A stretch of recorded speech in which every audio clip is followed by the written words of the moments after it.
I'm Charlie Bright of Gold Derby, and today I'm speaking with Jabez Olssen, the film editor of the docuseries The Beatles Get Back, which is currently on Disney+. First question I wanted to ask is, how did you go about deciding, because you don't always have corresponding audio with the video footage, and I was wondering, how did you go about deciding what images to put in when you didn't have visuals to go along with the audio? Well, yeah, it was a struggle at times, but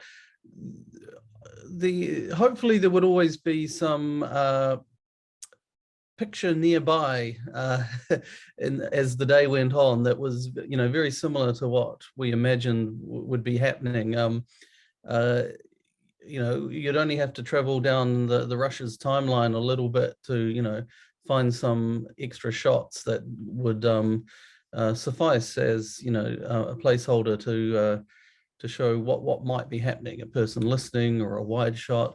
So the task was made slightly easier for us in that we were cutting day by day. We knew we didn't want to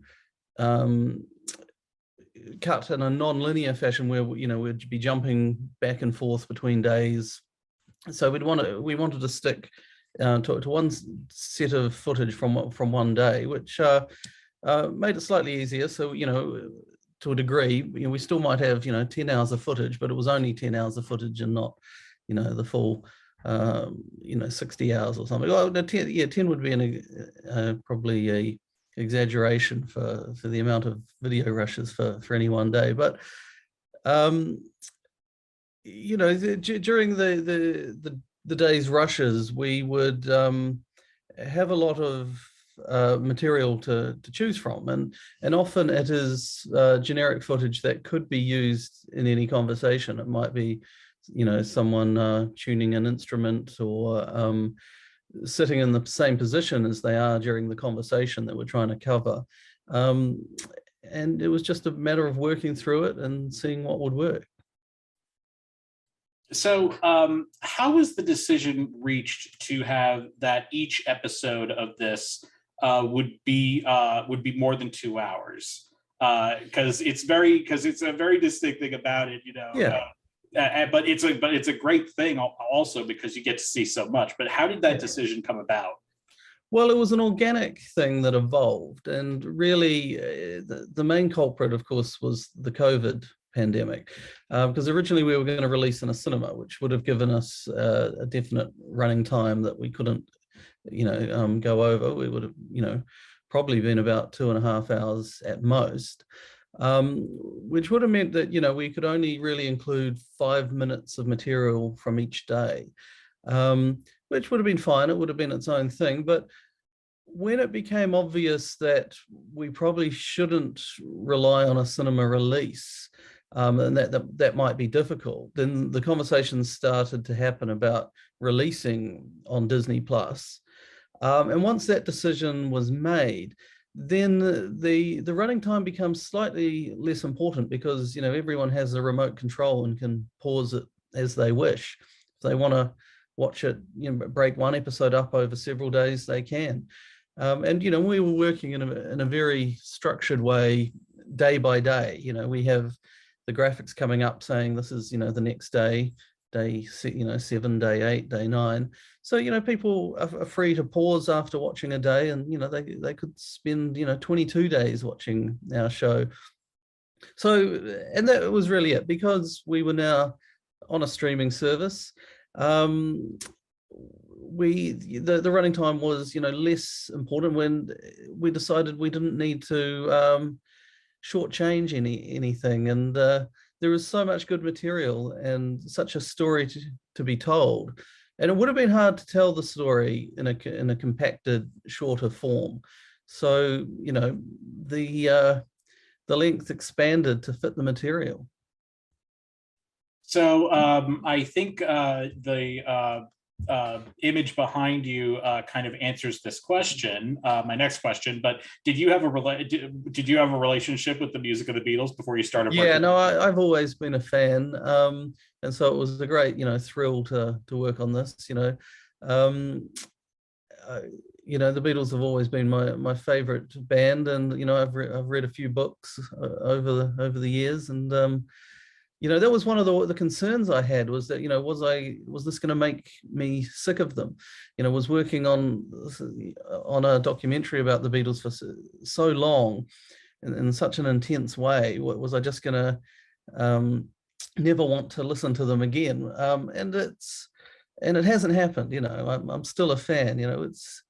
It's interesting because I was someone who read the Lord of the Rings books probably every 2 or 3 years from about 12 years old until I worked on the films, and I haven't read them again since. So that's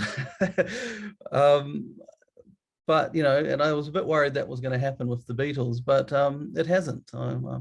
I can still put on an album. What's your favorite Beatles album? The White Album, I think. They're all good, and it's hard to just pick one. But generally, that's my answer to that question. I was curious as to how much of your job intertwined with the sound team for the film. Yeah, well, in a way, we cut, but before the sound team get involved. We cut scenes and then hand them over, and then they work on them. But what happened on this one, of course, was the very late in the process development of the machine learning and artificial intelligence work on being able to demix and tidy up the audio that we had.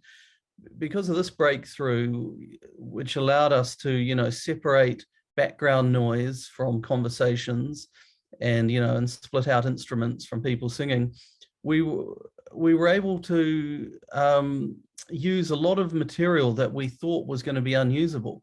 We got clarity on conversations, which on the original material, you just can't hear them.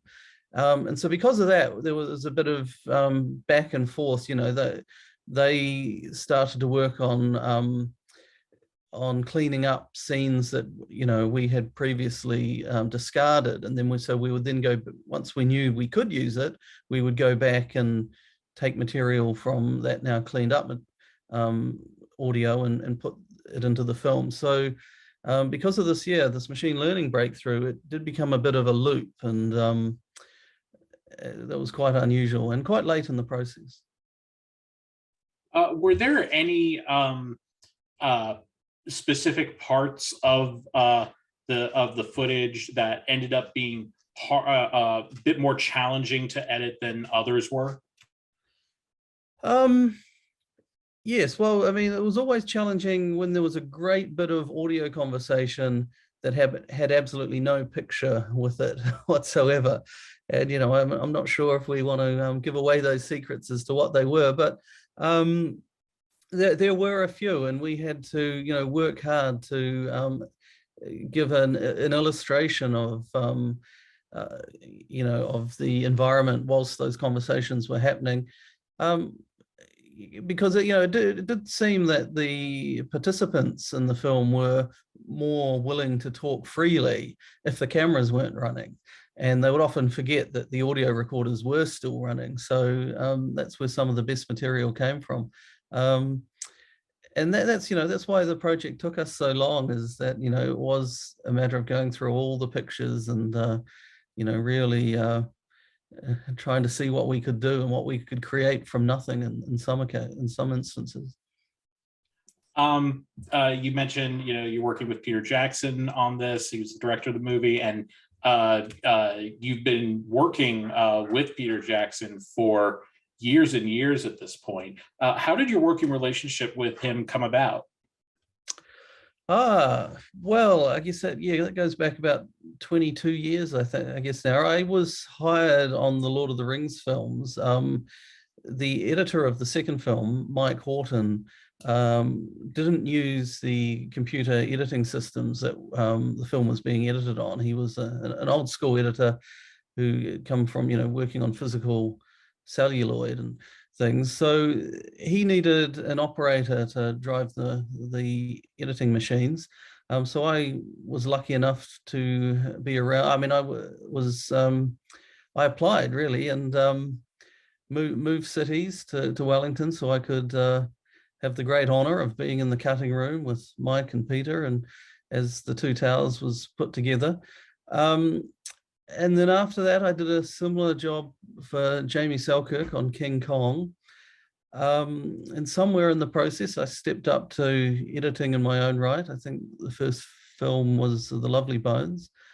But yeah, it's just been a long journey, and great honor, and one that's evolved and changed. And here we are. There's been the odd, year or two I've taken off to go and do other projects, but I seem to still be here. Well, Jabez, thank you so much for joining us. We wish you all the best over this upcoming award season. And to all our viewers, please like this video, smash that subscribe button, and don't forget to go to goldderby.com or use the Gold Derby app to make your Emmy predictions this year. Thanks so much, Jabez. Thank you.